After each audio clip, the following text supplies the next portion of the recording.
So hello good morning dear friends, welcome to our channel banker choice. So guys, SEBI grade A का finally full notification out हो गया है। इसमें बात करें हम लोग वैकेंसीज़ के बारे में, तो ये आपकी 56 वैकेंसी तो ये हैं, ठीक है।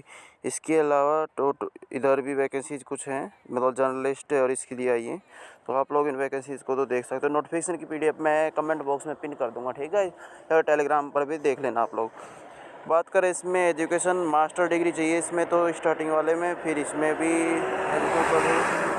बैचलर डिग्री भी चाहिए। इसमें जो 20 वैकेंसीज लीगल की आई हैं। इसके बाद काफ़ी अच्छी जॉब है भाई। इसके बाद 22 इसमें भी बैचलर डिग्री अच्छी, इसमें इंजीनियरिंग में चाहिए। तो आप लोग देख सकते हो, इसमें जो भी आपके लायक आपको लगता है कि आप एलिजिबल हो तो आप उसको फिल कर सकते हो। नीचे अच्छा इसमें ये दे रखा है कैसे कैसे एग्ज़ाम पैटर्न है। इसके अलावा एग्ज़ाम टून पर इस टाइम ऑफर चल रहा है, तो आप लोग किसी कोर्स को अवेल करना चाहते हो, डिस्काउंट कोड SK41 यूज़ कर लेना। लिंक डिस्क्रिप्शन बॉक्स में सभी कोर्सेज की अवेलेबल है। Thank you guys.